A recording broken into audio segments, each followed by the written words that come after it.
How I Made $2 Million in the Stock Market by Nicolas Darvas. Hopefully I pronounced that name right. And before we get into this book summary, just know it actually is what it sounds like. It's basically a book summary of how I made $2 million in the market. So instead of going over each story in great detail, I'm just going to give you the underlying principle and just give you a quick summary. So let's get into it. Basically, he starts off how he got on the market and how he was really lucky and how he made $8,000 without really knowing anything, just buying whatever sounded great to him. He later learned that actually buying stocks that people were suggesting was a huge mistake because it seemed like whenever he asked someone, hey, what stocks should I buy? Everybody had an opinion on what you should buy, and pretty much every single time they were wrong. He then thought to himself, oh, okay, you know what? Maybe I should go with the paid professionals and go with their opinion. And so he would join like a newsletter, and what he noticed is every single time they sent him information on what stocks to buy, it was always urgent. It was like, oh, this stock is going to triple the next day or so. This is the next big company. It's going to put themselves on the market and it's going to skyrocket up. And pretty much every single time when he bought those stocks, they actually went down instead of up. And what he realized is that basically those people that ran those articles, as soon as that company had all those shares being bought out by the retail traders, they would dump their loads. So basically it was a way for them to get out of their positions.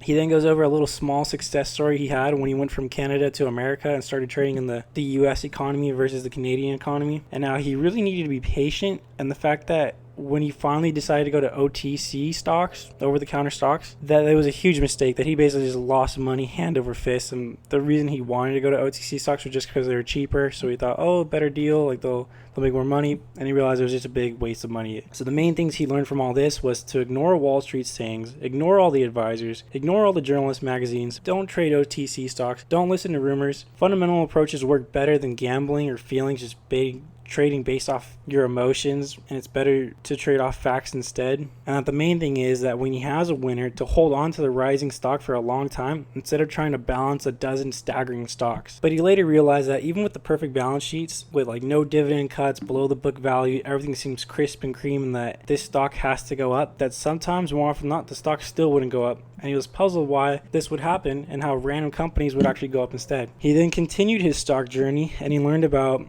graded stocks, so like, AA stocks, B-level stocks, D-level stocks, etc. And that he only wanted to buy grade A stocks. Quickly realized that they're way more expensive and that more often than not they weren't even worth buying, and that B stocks were a more likely approach for him to go through. And that in fact when doing this he also would look all the leaders in that sector with the B rating. But when he realized that even with all his knowledge he still lost 10K. So after learning about all the fundamentals, he decided to start working on his technical analysis. He came up with the box theory, which basically means that when a stock is trading, it trades between like a little box. For example, he gives it like the bottom of a stock was 45 and 50 and it trades between that. And whenever it breaks either side, it'll shoot down in that direction or shoot up in that direction. So if it breaks 50, it'll go to like 51 to like 55 is the new box. And if it goes down below 45, the new box is 40 to 45. It's different for every stock. It may not be a 10% difference, maybe a 20%, 30%. You got to figure out what the box is by looking at the charts. Soon later, after he started making a lot of money, he realized some more things. That pride made him hold on to a stock, and by doing so, he would lose money because of it, even though if it was the wrong pick. He also realized that he's going to be wrong at least half the time, that there is no sure way of guaranteeing the right stock, and that he must be impartial and not identify with any theory or stock, and he can't take chances and reduce risk as much as possible.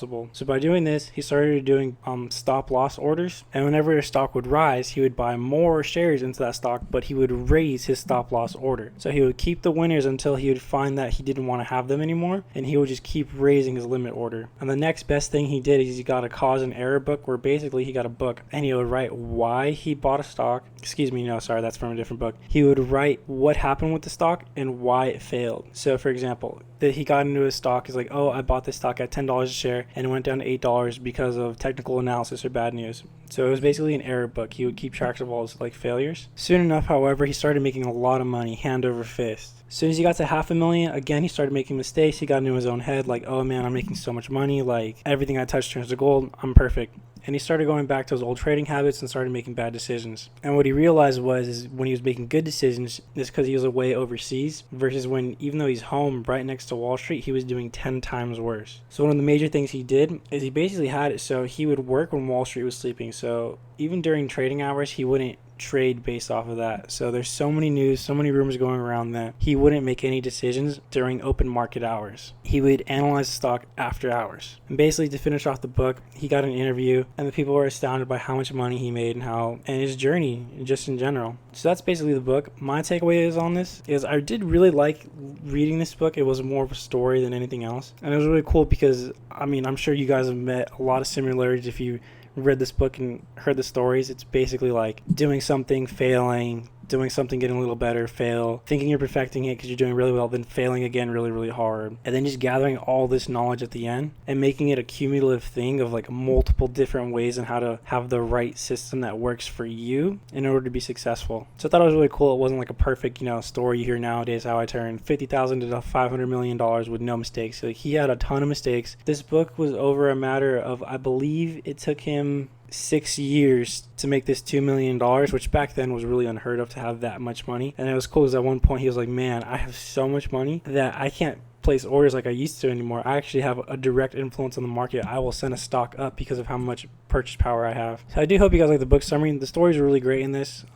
As always, leave a comment section below if you guys want to see a particular book that you want me to do a book summary on. I love making these videos. Thanks for watching. Remember to leave a like, comment, subscribe for more future content.